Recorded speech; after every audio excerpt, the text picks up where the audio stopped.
Un caneton enrhumé, un cerf axis à la patte fracturée et un bébé fourmilier né le 19 juillet. Toute la matinée, Nicolas, Pierre, Magali et Anaë vont s'occuper des animaux blessés. Et le tout premier à arriver est un jeune ibis rouge, né à la nurserie. Avant d'arborer de belles plumes magenta, les jeunes ont un plumage brun-gris terne. Mais ce n'est pas pour une histoire de couleur que notre jeune oiseau se retrouve endormi aujourd'hui. Donc il y a eu une inflammation au niveau de la trachée, ça a réduit le diamètre, ce qui lui a valu des petits bruits respiratoires. Ça n'a pas l'air de plus le déranger que ça pour le moment, mais c'est des conditions qu'il faut prendre en charge parce que ça peut dégénérer.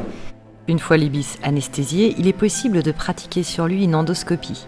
Un tube souple, au bout duquel est fixée une caméra, est introduite dans sa trachée. Résultat de cette exploration. Moi je trouve que c'est une bonne évolution, on va dire une chance. T'as une chance? Oui. La faim. T'as faim? Bah oui, tu vas pouvoir aller manger. Il est aussi l'heure du repas pour Aurora, la femelle fourmilier. Mais attention, pas n'importe quel repas. Une bouillie à base d'avocat et de raisin lui est proposée lors des entraînements médicaux. Aujourd'hui, l'objectif de la séance est d'ausculter son nouveau-né, caché sur son dos. Ah, il a sorti la langue. Bon petit bidou, qui est bien plein, donc a priori, il mange bien. Donc on fait tout doucement et en fait le fait de le laisser sur la mer, ça réduit grandement le stress pour lui et pour elle. Ses oreilles. Le bébé est accroché à la maman et ils sont très très liés. Avec l'entraînement médical, ça nous permet de faire un examen clinique très complet en stressant le moins possible et le bébé et la mère et nous en étant en sécurité aussi. Voilà. L'anesthésie n'est pas toujours évitable. Comme pour cette femelle cerf axis dont la patte est fracturée. On va faire une radio de contrôle et en fonction de cette radio, si tout va bien, on laisse comme ça, on va la réveiller.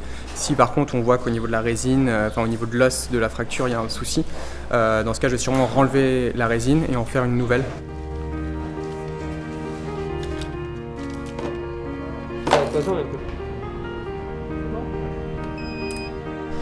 Donc là à gauche on a celle d'aujourd'hui, à droite c'est celle de la dernière fois, donc il y a 6 jours. On voit la fracture qui est ici. Le but c'est vraiment de voir est-ce qu'il n'y avait pas un déplacement entre les deux bouts. Et là c'est très bien.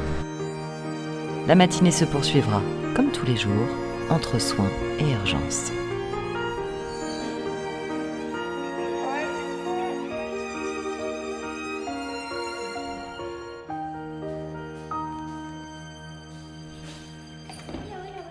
Dans le prochain épisode d'Anaï en coulisses, nous ferons la rencontre du bébé Pandaro né cet été.